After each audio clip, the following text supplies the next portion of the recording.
আমি এখন আপনাদের যেটা দেখা যাচ্ছে সেটার নাম তারাসন। তারাসনকে সমস্থিতিও বলা হয়। তার মানে পর্বত, সম মানে রজ্জু বা সমান, আর স্থিতি মানে অবস্থান। তাহলে তারাসন হচ্ছে পর্বতের মতো অবস্থান। তার মানে আমরা পর্বতের মতো দৃঢ় হয়ে অবস্থান করা।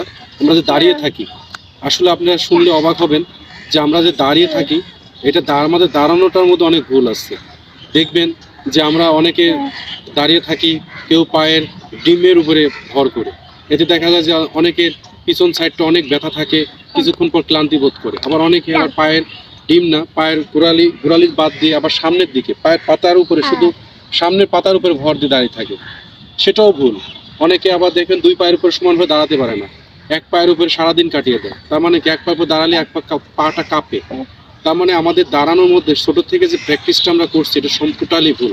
এটা আবার আপনারা যদি কারোর স্যান্ডেলের দিক তাকান, স্যান্ডেলের নিচের দিক তাকান, তাহলে আরো ভালো বুঝতে পারবেন। কারোর স্যান্ডেল দেখবেন যে ডান পাশে ক্ষয়ে গেছে, কারোরটা দেখবেন বাম পাশে ক্ষয়ে গেছে, কারোরকে দেখবেন না সমানভাবে ক্ষয়ে গেছে।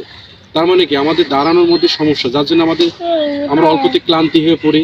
দাঁড়িয়ে থেকে অল্পতেই দেখা যায় যে ব্যথা অনুভব করে অনেকে কিছুক্ষণ কাজ করার পরে।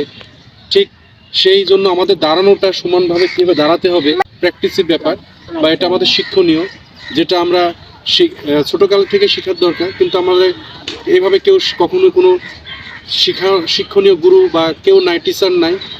আমরা অ্যাজ ইউজুয়াল অন্যকে দেখে ছোট থেকে বড় হচ্ছি, এইভাবেই নিজের মতো চলা শিখছি। নানান রকম অসুখ বিসুখ সৃষ্টি হচ্ছে, বুঝতে পারছি না কারণটা কি। কারণটা হচ্ছে আমাদের দাঁড়ানোরটা সমস্যা। অ্যাকচুয়ালি আমাদের দাঁড়াতে হবে, পাটা যখন রাখবো ঠিক সমানভাবে, পাটা সামনে মানে পায়ের চাটাল যেটা বলা হয়, তলদেশ পুরাটার উপরে আমাদের ভর থাকতে হবে।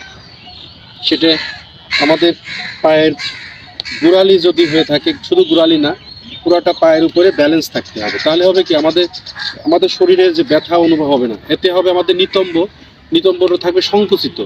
সোজাভাবে যখন দাঁড়াবো তখন নিতম্ব থাকবে সংকুচিত, এবং পেটটা থাকবে ভিতরের দিকে, বুকটা থাকবে টান সামনের দিকে। এটাই হচ্ছে মূল আমাদের দাঁড়ানোর প্র্যাকটিস।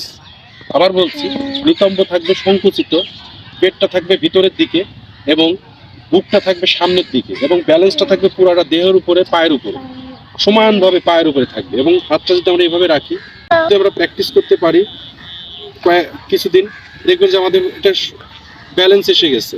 এইভাবে প্র্যাকটিস করলে আমাদের পা কাঁপা বা এক পায়ের উপর থাকা বা বিভিন্ন রকম সমস্যা, কোটি দেশে সমস্যা, পায়ের ডিম্বের উপর সমস্যা, এগুলো থাকবে না।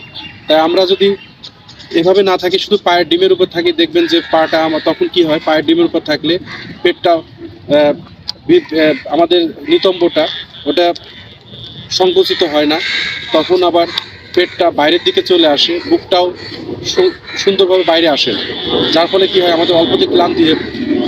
তা যেভাবে হোক, আমি এখন বলছি পা কীভাবে দাঁড়াবেন। অ্যাকচুয়ালি পা ফাঁকা হয়ে দাঁড়ানোই কথা, আমরা ফাঁকা হয়েই থাকবো। কিন্তু আমরা যখন এই তারাসনটা করবো, প্র্যাকটিসটা করবো, তখন আমরা দুই আঙুলের পুরার সাথে লাগিয়ে দেবো।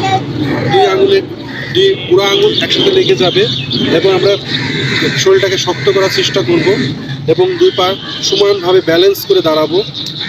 শুধু পায়ের গোড়ালির উপর দাঁড়াবো না, ভরটা সারা পায়ের উপরে ছড়িয়ে দেবো, এবং আমরা সোজা থাকবো, এবং আমাদের নিতম্বটা সংকুচিত করে দেব, পেটটা ভিতরের দিক নিব, বুকটা সামনের দিক থাকবে, এবং হাত দুটো আমাদের পাশে থাকবে। ঠিক এভাবে আমরা 30 সেকেন্ড থেকে 1 মিনিট প্র্যাকটিস করার চেষ্টা করব, এবং চোখটা থাকবে সামনের দিকে, যাতে আমরা স্থিরে থাকতে পারি।